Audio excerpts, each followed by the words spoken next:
Will Hawkins. London की पुरानी गलियों में एक अनाथ बच्चों के घर में रहता था। उसके मम्मी पापा नहीं थे। कोई उसे ये नहीं बताता था कि वो कैसे चले गए। वो अक्सर रात को छत पर बैठकर आसमान की तरफ देखता रहता और सोचता रहता कि उसके मम्मी पापा कौन थे। उसे सपनों में बार बार एक बड़ा सा पुराना किला और एक डरावना सा साया दिखता था। एक रात जब चारों तरफ धुंध फैली हुई थी, एक सुनहरे रंग का उल्लू उड़ता हुआ आया। उसके पैरों में एक चिट्ठी बंधी थी। विल ने वो चिट्ठी खोली। उसमें लिखा था, प्यारे विल हॉकिंस, तुम्हें ब्लैक थॉर्न नाम के जादू स्कूल में बुलाया जा रहा है। तुम्हारे मम्मी पापा इस किले से जुड़े एक बड़े राज का हिस्सा थे। अब तुम्हें सच पता करना होगा। कल रात जब चांद पूरा होगा तब तुम्हारे लिए किले का दरवाजा खुलेगा।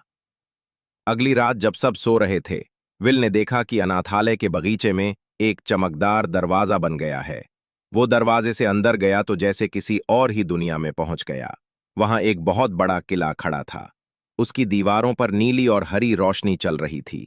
वो किला जितना सुंदर था उतना ही डरावना भी लग रहा था। विल को वहां और भी बच्चे मिले।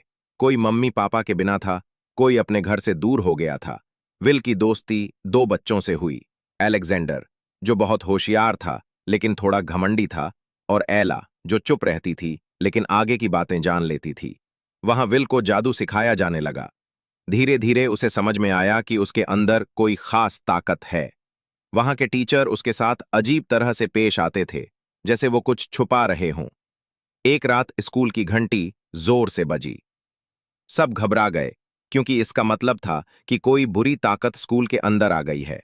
विल ने खिड़की से देखा तो वही साया दिखा जो वो सपनों में देखता था। वो साया धीरे धीरे किले की ओर बढ़ रहा था।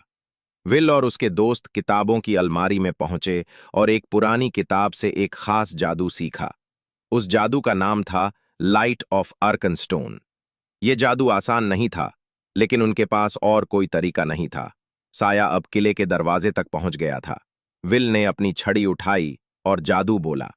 छड़ी से सफेद रोशनी निकली और साये पर पड़ी। साया चिल्लाया और पीछे हट गया। वो अंधेरे में गायब हो गया। लेकिन विल को समझ आ गया कि असली खतरा अब शुरू होने वाला है।